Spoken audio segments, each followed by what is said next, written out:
Okay, so starting a transaction in Skyslope. There's a couple of different ways you can log into Skyslope. If you're using Realm, you can go to your waffle at the top, scroll down to Skyslope Forms, or you can go to skyslope.com, put in your email address and password, and log in that way. Now, if you're going to Skyslope Forms from Realm or from your board, you may need to toggle into Skyslope. So it'll automatically bring you to Forms, which is completely blue screen. You're going to want to toggle to Skyslope in order to create your transaction. So you're going to do this when you have signed deal documents. So as if I was working with a buyer, and now that we have an agreement in place, I can go ahead and click on Create New Transaction. We have to decide what kind of representation it is. So this was a purchase. Had I also been the listing agent, it would be both purchase and listing. We have a few different options on how to import information into Skyslope so that you don't have to create everything manually. If you used Skyslope to create your offer and to do your signing, the easiest thing to do would be to find your deal in the list, in the drop-down menu. So in this case, this is my deal. Now, if I used web forms and DocuSign, I could enter everything manually, or I could put an MLS number to at least get that basic information inputted, like the address and the seller's names. In this case, I'm going to use the one I created. It already knows some basic information because I used a previous file. We can leave the file ID blank. We do need to choose a checklist. So you would choose the checklist that best describes your situation. In this case, it's not a double end, it's not an assignment, it's not a lease, so it's a purchase for sale. You can leave the year built blank.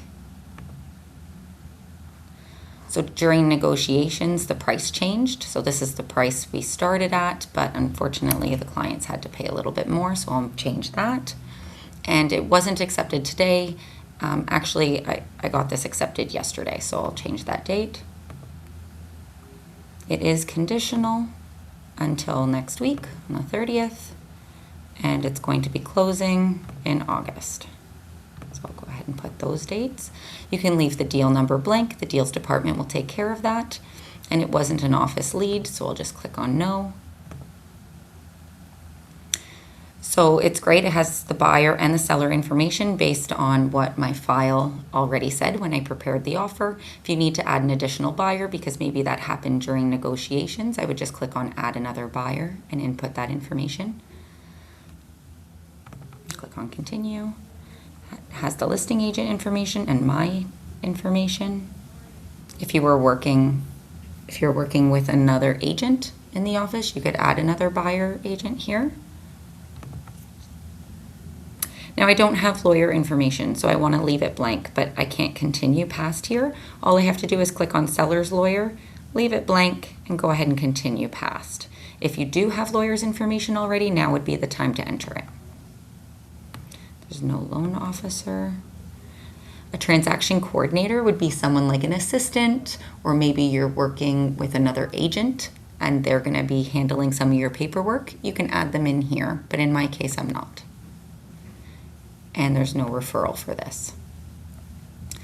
So now it's commission. So sale commission is the co-op commission. So that was 2.5% in this case. And I have no idea about the listing commission because it wasn't my listing. So I'll leave that blank.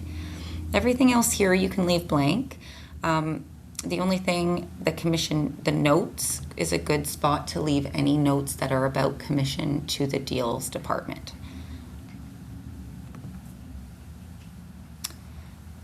So our brokerage is not holding money because I was working with the buyers, and there's no additional deposit. So now it's creating the transaction for me. Excellent.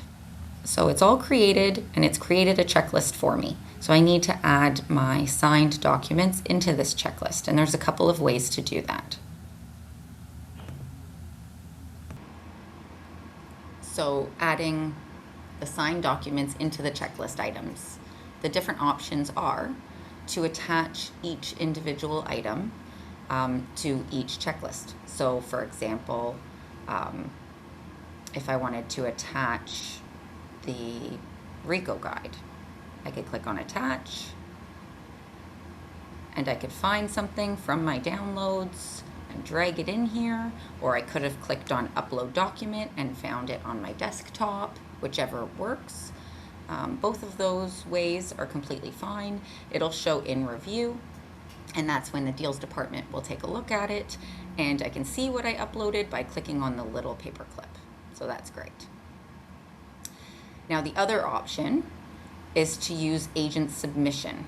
So I could put everything in one PDF or in multiple PDFs in this one section and let the deals department do their magic and separate everything. So in this case, I would attach. I have this, which is one giant PDF with everything within my transaction in one PDF. And I could upload it. I drag that whole thing into that one section and consider it done and let the deals department do the rest. Last, if I really wanted to do everything on my own, I could upload that PDF. Under Documents, I could upload it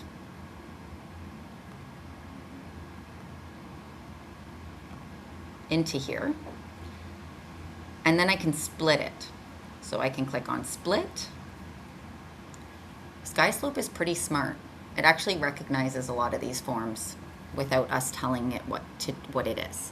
So it says page 1-1 is the RICO information guide, and it's already assigned it to our checklist item. Now, there's only one problem. Actually, page 1-13 is the RICO guide. So I'm just going to change that. I'm going to say 1-13 is the RICO guide and remove the second item that it added. Every now and then it does that. So page 14-17 is the buyer designated representation agreement. Great. 18 is the offer summary document. Great. As you can see, it already knew. If it puts additional documents, it's just because it doesn't recognize a checklist item that it needs to assign it to. So additional documents is a great field to keep. So agreement of purchase and sale. As you can see, everything is in here that it needs. So I can click on split and assign when I think it's correct. And it'll go ahead and split this into multiple PDFs and attach it to our checklist item. And there you go. So now I can see what else I might need. And from there, just continue adding. If there's anything missing, you will get your regular Skyslope reminder. And that's just to keep you on track of what deal paperwork you need. So hopefully that helps.